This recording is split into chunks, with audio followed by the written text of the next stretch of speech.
right, welcome to making mugs and changing lives, or really just making mugs. I don't know if I'm going to change any lives today, but I'll do my best. Okay, so I'm going to go through the process of hand building a mug, and I'll talk about how I do that in my studio practice, and then also the things that I do with students to teach this in my ceramics class in high school. So first thing is rolling out a slab. I have a slab roller at my school, and I have a slab roller here, so I always use a slab roller and put it on a pretty thin setting so that you can see the thickness. It is I think about a 1/4 inch thick. That's how thick I usually roll, and then I make it a little bit thinner in the actual act of making a mug. So I have templates. I use 12 inches by 4 inches, and I'm going to use this to cut out my mugs. And I always try to teach students to use the most clay possible, because re-wedging and re-rolling out a slab is hard work, so we want to minimize the amount of work. So how many pieces can you get from one? I'm gonna probably make a couple mugs here. Actually, I might just make one right now just to keep it simple. But I make sure to use a template. If you can use cardboard, that works best, so that you can actually run your tool against the cardboard so you don't lose your spot, so you don't lose your line. I'm gonna cut this. Now this is a slab that I rolled out a couple of hours ago and has been sitting out to dry on a wood board, which is soaking up some of the moisture. If I'm at home, what I will do is, I got this tip from Katie Miller, C-A-T-I-E, Miller. She's an artist in, I think, Fargo, which is awesome. And she suggested, if you don't want to make a damp box is like a plastic tub with plaster in the bottom that keeps your work from drying out too much. But I'm over plaster. I've used it for years and I don't really enjoy using it. So I drag my feet on making a damp box. So instead what I used is these Sterilite gasket boxes, and it's got like a little foam to it, which really seals this box up, and it has like clicking. They're a little more expensive than a regular tub, but it's worth it because I don't have to mix plaster. And then I use big pieces. I have a piece of foam in the bottom for a little cushion, which I don't necessarily need, but I like it because it keeps the bottoms kind of flat. And then I use craft foam in between slabs, so I can stack several slabs in between layers of craft foam, and they stay. I have left things in this tub for a month, and they're still like nicely leather hard. In fact, sometimes they retain more moisture than I want. I still have to let the slabs sit out for a little bit. But when I'm making mugs, you want the least moisture possible. Less moisture equals less warpage. So in order to make a mug, and this is an example of the mug that I like to make, I need my slabs to be leather hard. So I'm going to cut this out. I'm going to cut out a base. I have these old Circle-matic circles that I use to make a base. Circle-matic is like a template set that I bought a long time ago. I don't use them much, but I do use the circles because I like the material they're made out of. But you could just make circles. It's not that hard. I like to make these because I know that with my 12 inch by 4 inch mugs, this is going to have a little extra, which you want. Okay, so I've got my base, I've got my slab. Now, if I'm working in my studio, I'm probably going to make like eight bottoms, eight rectangles all at once, maybe 12. But if I am working with students, of course, they're just doing one. I would have them cut out their slab and their base one day and keep it as flat as possible, and just wrap it up and maybe put pieces of newsprint paper on either side, and it draws the moisture out so that the next day they can come in and they can actually build, and their clay is kind of near what it needs to be. Okay, well, there's enough to make another piece, and I can't waste things, so I'm gonna go ahead. I don't have enough for a base, but I can make that later. The base can be a little moist. I like to say the word moist a lot because it horrifies students. and whatever we can do to horrify the students that keeps us young. Okay, so I'm gonna cut this one, and I will save this for later. These pieces are a little bit too dry to do much with, but I'm still gonna wrap them up because I'm a clay hoarder.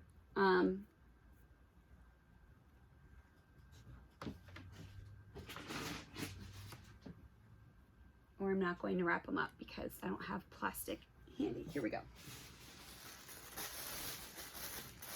Okay, set that aside for later. Okay. Get rid of my scraps, set aside my template. So this, step 1, but we got more steps. Okay, so a lot of these tips I've gotten from Katie Miller and also Sarah Pike. Sarah Pike on Instagram, Sarah Pike Pottery.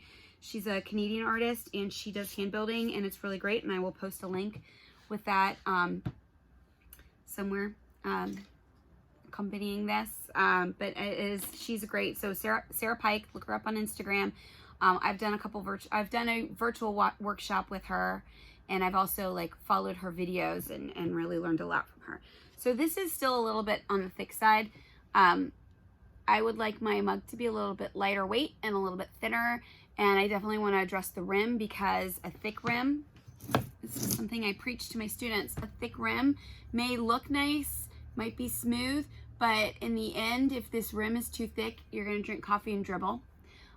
So what you need is to thin the rim so that it's a pleasant experience drinking. If you're making something functional, you have to think about the function. And if you are thinking about the rim like it doesn't fit right, or if you are thinking about the handle like it doesn't feel right, then that means that that's a bad handle or rim. A rim and a handle should be something that feels so comfortable and works so functionally that you don't even think about it when you're using your mug. If you pick up a mug and you don't even think twice about how the handle feels, unless it's to think that it feels really nice, if you're like me and you pay attention to such things. But if you don't really think about how the handle is, it's probably a fine handle. Okay, I'm going to do the pizza toss, which is at an angle, to stretch the clay a little bit, get a little activated. And then I'm stretching a little bit more. I have a board that I have prepped. I use this board, and it's got 12-inch lines drawn on it so that I know where I want to cut. So I can do a couple at a time. I'll do like 2 at a time, and I'll cut the ends at the same time. So I'm going to do that. And before I do this, this is something I tell students all the time when you're working with slabs. Take your rib, and with students, I give them like a card and I have them make a curved surface. They can use that, or they can use the flat surface. Cards work great as a rib. They can use old gift cards or old membership cards. I would advise them not to use their driver's license. But you want to rib both sides, which means I'm going to go in a couple of different directions and really smooth out my clay. And it has the benefit of smoothing out your clay, but really it's also kind of compressing this clay, and it will help prevent the clay moving or warping later on in ways that you don't intend it. So I'm going to keep this as flat as possible and flip it and do the same thing to the other side. For personal use, I like the yellow rib. This has got a good stiffness, durometer, I believe is the word. I'm not 100% sure about that. So I'm gonna go in a couple different directions. I like the yellow rib for the stiff, when I need a stiffer rib, and when I need a softer rib, I like this red one. So sometimes I will follow up my yellow ribbing with the red ribbing. And in my class, we make a lot of ribbit jokes, which is always great. Okay, so now I'm going to trim my edges, and I want my edges to be a bevel. So if I have 2 flat ends and I'm trying to make them curved, I'm going to end up with like this. So 2 flat ends curving around a cylinder, it's going to look like this. But if I do a bevel where the angles are the same, when I curve it around, they're going to meet nicely. So I'm going to bevel both sides. And this is where my lines are handy because I can put my ruler nicely along this line and I can create my angle. So I don't like that tool. I like these triangle tools. These work great. I have a bunch of my at school. I'm going to determine an angle. I'm going to cut along my ruler and I'm undercutting here. So this angle needs to be the same angle over here. So I try to show kids like kind of figure out like your angle and like as if your arm is a machine that you're just cut in the same exact angle. So now I'm going to put this on the inside of my lines. And both times I'm putting the ruler to the inside of the lines and I'm using my same angle and now I'm cutting out. So what this should look like, tell your students to keep this line flat, but for your purposes, on this side, it's cutting under, and on this side, it's cutting out. So that when I put these two pieces together, they should fit nicely. Try to get that in the light. Okay. So, but make sure your students keep, or you, keep your slabs as flat as possible. The less moving, the less warping. The less water, the less moving. Less moving, less water, less warping. That's a key. Okay, now before I do this, I'm gonna deal with my ribs a little bit. There's a few different ways I can do this. Sometimes I use a piece of craft foam and I just put it along and I use my finger and kind of press along the rib and it creates a nice softer edge. Or I can just take my rib and create like a little bevel. So what I did there was I created like a little beveled edge. So it's like, and then I'm going to do that same thing on the other side.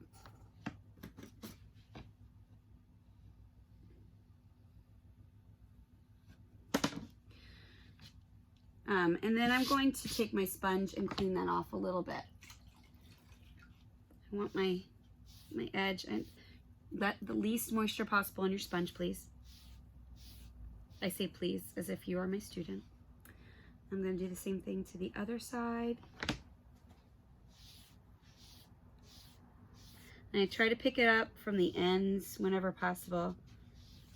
Okay, so now I can finish that rim off when I actually have made my cylinder. Okay, so my slab is ready. I've got my bevels. I've got my rim.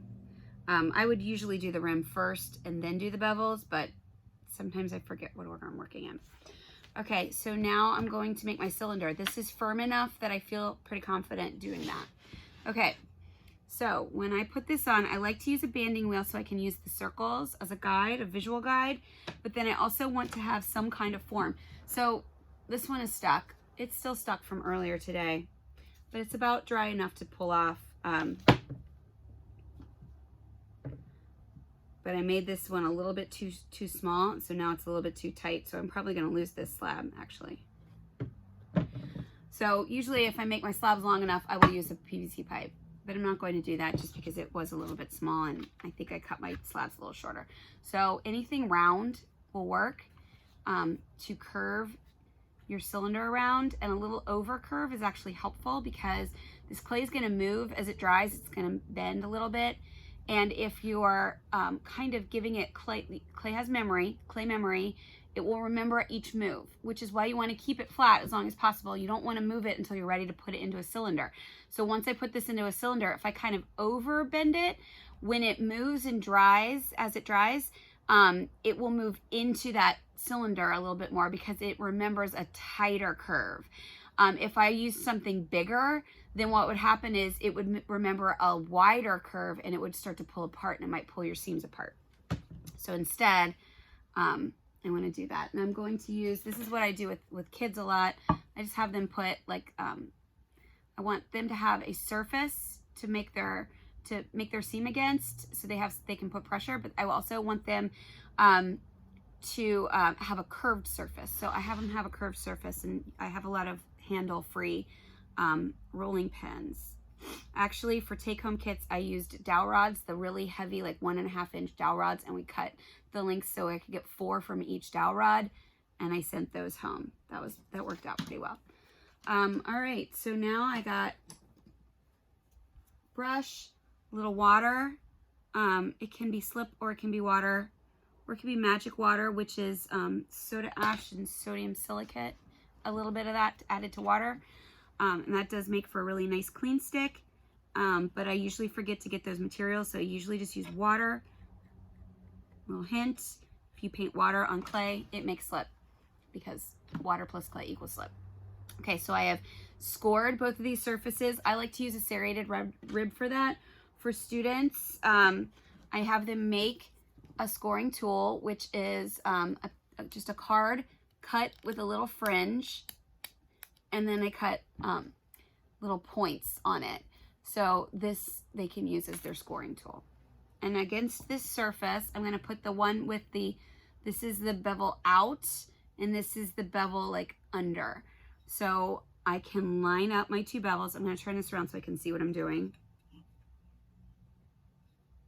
I'm going to kind of overlap a little bit, and once I get them in place, I'm just going to press them. I'm trying not to touch the rest of the cylinder too. I'm just going to press them in place, and I'm pressing against this. This is right up against that seam. So I'm going to just turn this around and do this so that I can actually make a decent seam.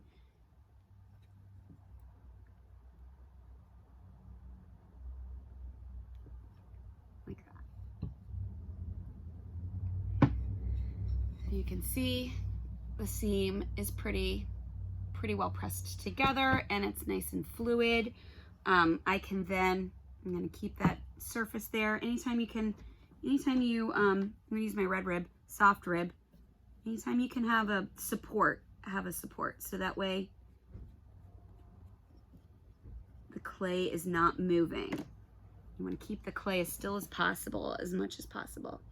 So I'm going to actually spread this out. If I was decorating slabs, I would probably have slip on these surfaces, and I probably wouldn't fuss about this, but I would probably just leave the seam kind of exposed. So an example, well, that one's kind of hard to see.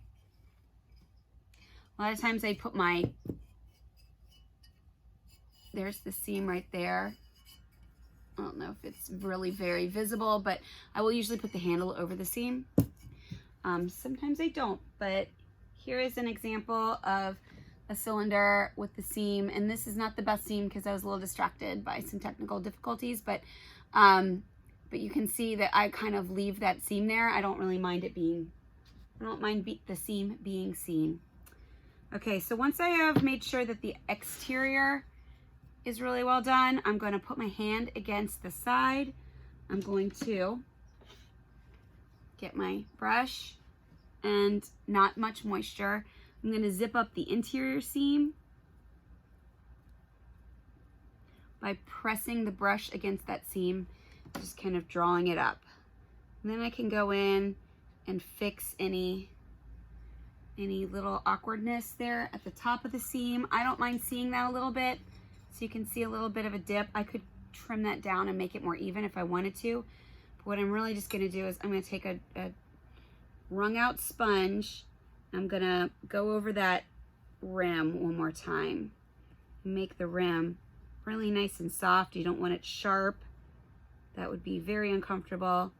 And we don't need to be uncomfortable while drinking coffee, do we? Okay, so now, there we go. Another trick that I've learned in order to just go back and make sure that the shape is really good, I'm going to take a little flower pot and push it down to make sure I get that cylinder. And I'm going to do the same thing with the bottom. I'm going to push that down so that the bottom is nice and cylindrical. So if the top and the bottom are nice and cylindrical, you've pretty much got a good cylinder. So flower pots are really great. Okay, now I'm going to add my base. Okay, so to do this, I'm actually going to go back to my flower pot. I'm going to turn this upside down so that the base will stay round, And I'm going to add my slip.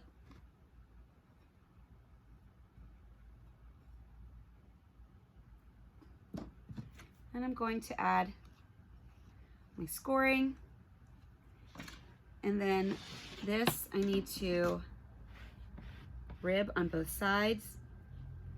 This is probably a little bit thicker than I need, but that's okay. Ribbing both sides. Okay. And then I'm going to go back and put just a touch more slip because I want to be able to make a mark. So I'm going to put, and so now I can see where to slip and score.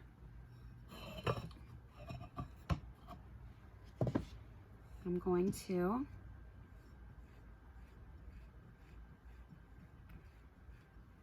banding wheels are great. I have banding wheels for my students to use. I don't necessarily have one for everyone, but I think I have almost one for everyone. And then this is also a really good tool for like if you want to teach wheel throwing at some point. This kind of gets them used to the idea. Okay, I'm going to just keep this flower pot in so that when I'm handling it, it still has a support, so I'm not like pushing at this rim at all. And then I'm going to, I don't want to push the flower pot in too much though. But once I get it here, I can kind of just wiggle it a little bit in. Wiggle, wiggle, wiggle, wiggle. I make sounds for my students sometimes. They think I'm crazy. Okay, so now I'm going to use a little bit of table strength to really make that seam. Least amount of handling possible. I'm going to take my dried off brush. I'm pressing it inside against the seam so that compression is really creating a strong joint. I'm going to do the same thing out here. I'm going to compress where the base and the outside meet. All right, and now I'm going to trim off the excess. So I'm going to use a needle tool or a triangle tool. I like the triangle tools because I think that they cut really nicely. So this little triangle guy. And I'm going to go at a little bit of an angle and slightly out, like I'm leaving like a millimeter or so, a 1/16 of an inch, maybe, almost an 1/8.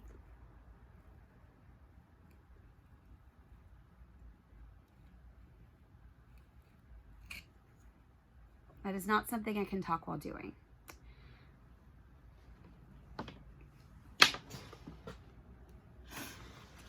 So you can see my cut has just a little bit extra. And then what I'm going to do is I'm going to put my fingers inside to just hold. I'm not really doing much. I'm just holding as I'm pressing up. I'm pressing that little extra bit of clay up. So people like leave it like this. I tend to kind of smooth it back in a little bit. I like to smooth it in a little. But I'm just kind of finishing up this joint. Turn it a little bit. This is kind of an aesthetic decision. Like, what do you want it to look like? But it's really helpful for students to leave a little extra and then pull it up. Can also do, I'm going to use the softer rib. Can also do a little ribbing it as you go around to really make sure that that joint is really strong. I also like to use like a little bit of a right angle tool. This could just be a card, but anything that's like got a right angle to kind of trim off a little excess. Make sure to clean your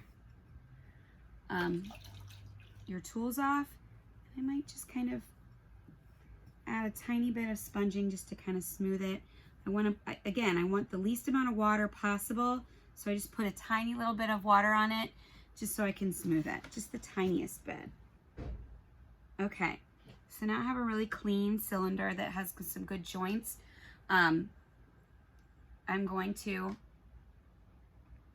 Just use my finger and smooth out this edge a little bit. And when this is a little drier, I might even fuss a little bit more with that joint.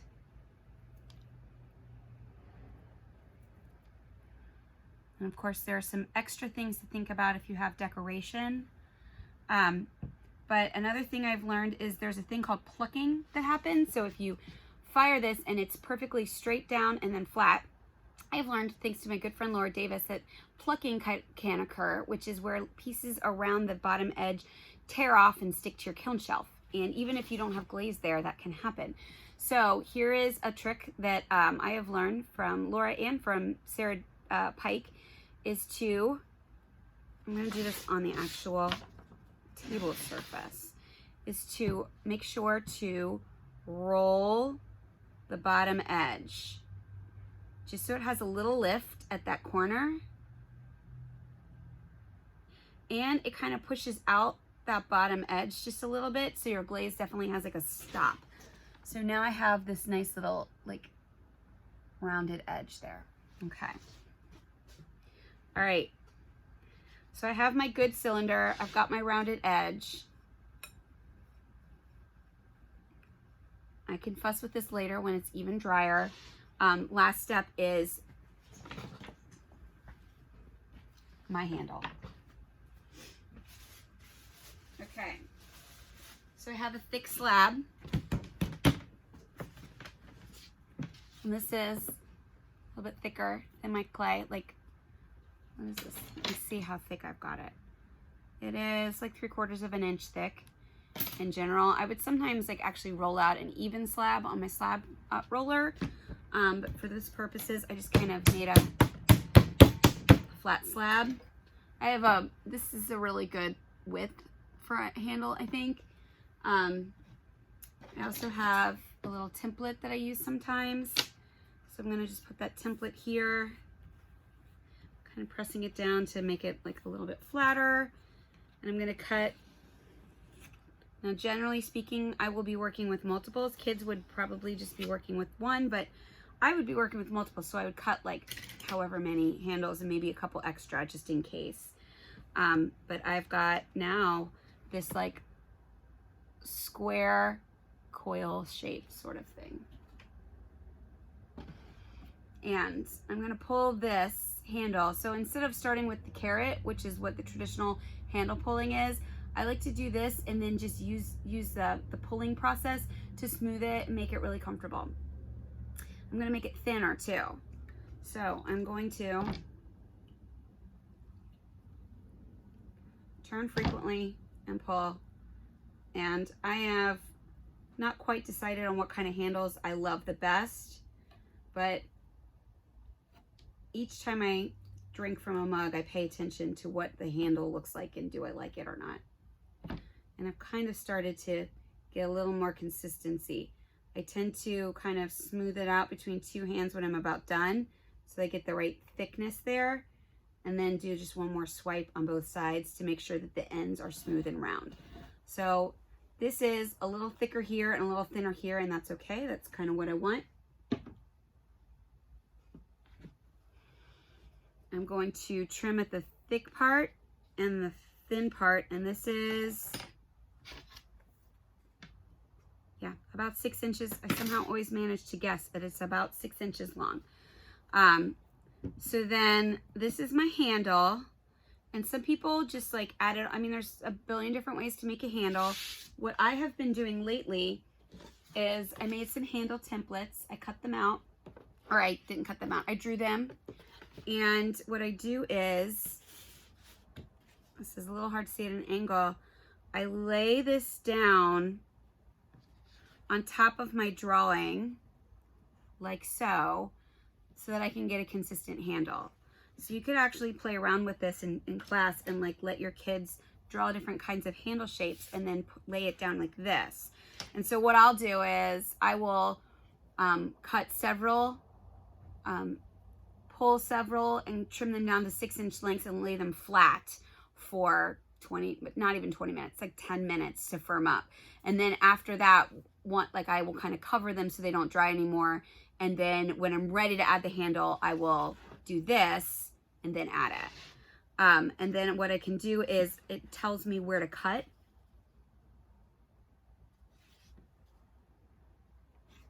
So now I know the handle length that I like. I can just leave it here. Like, remember, the less you touch it, the better. I'm gonna use my little kids scoring tool. And I could put the handle against here to kind of figure out where I'm gonna add it, but I am used to knowing where I like to go, like right above where the base is clay, that base clay lip that's down there. I go right above that. And then on at the top, I go down almost an inch. Not quite an inch, but I'm going, this is where I traditionally like, and I'm working right on top of the seam because I tend to just add it right on top of the seam, but lately I've been adding a little to the side. It feels a little stronger, puts a little less pressure on that seam. But if you want to hide your seam, that's a good way to hide your seam, is put your handle there. So now I'm going to just put a dab of water. It's kind of more than I wanted. Okay. And this is still pretty wet, but I'm going to go ahead and add it. Okay, it's still holding its shape pretty well. So I'm going to support on the inside and wiggle that in on the top.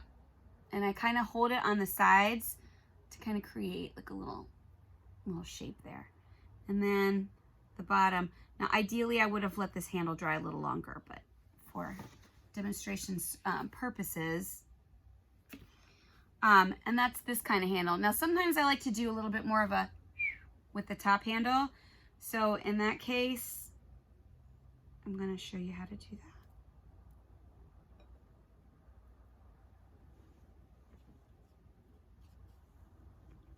In that case, I would bend this down a little bit more at the top.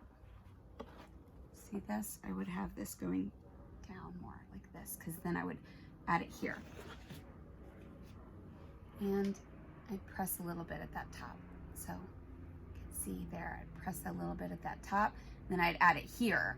So there's a couple different approaches here to handle adding. And I kind of just remembered that I recently have liked doing that a little bit more. A little bit of slip, a little bit of slip. This is still kind of scored. I'm going to just refresh that. So now I see a little bit of a bend there. Yeah, I think I like that better. So now holding the inside so it doesn't move, and I'm pressing. This also, I like this because it gives me something to press, because I can press this bottom part here. Okay. And notice I'm trying to handle it as little as possible. There's a lot of great puns. A lot of great puns. Okay. If you want to, you can try to smooth that out. I tend to just kind of like try to clean up the line so it looks okay. Especially since a lot of times I'm working in my own work with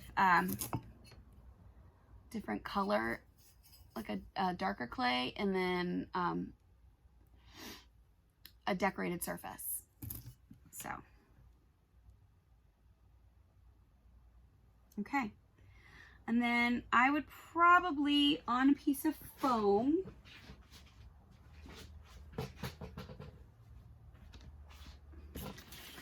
let this dry a little bit. The foam kind of prevents the rim from getting all wonky. I would get the tiniest bit of water on my hand and smooth out the interior of that handle. Make sure it looks nice. Could maybe even use a sponge, but just try to get your kids at least, and yourselves, to use the least amount of water that you can. You can also, this is a good time to draw on the bottom if you want. I always enjoy a design on the bottom, or you can sign it. And then let this dry a little bit. Any seams that you see that look like they need tending to, you can do that. You can let it dry just a tiny bit more. With kids, I would have slabs rolled out one day for base and sides. And then next day, hopefully they're dry enough to create your cylinder. and then another day you work on handles and adding your handles, and then the last day you would be refining. And that would be where it's pretty leather hard, it's pretty sturdy, and you can really kind of smooth it out and stuff. And then later on down the year, I will add in how to decorate and do things like this before, I decorate flat before I put the whole form together, but you have to be able to do a good mug first, put together a whole form first before you can add the decoration, because it involves a lot of touching it as little as possible. All right, so that is my slab mug demo, and if you have any questions, let me know. You can visit my YouTube channel, which is I think it's just Sarah Horn. If you look up Sarah Horn, you can find my YouTube channel where I have a couple of different demos, and I'll be posting this as well. But just let me know. You can follow me on Instagram at Sarah Horn Arts. You can look me up on my Sarah Horn Ceramics page is also Facebook/Sarah Horn Arts. That's what I use, where I put up all my good arts. So have a great day.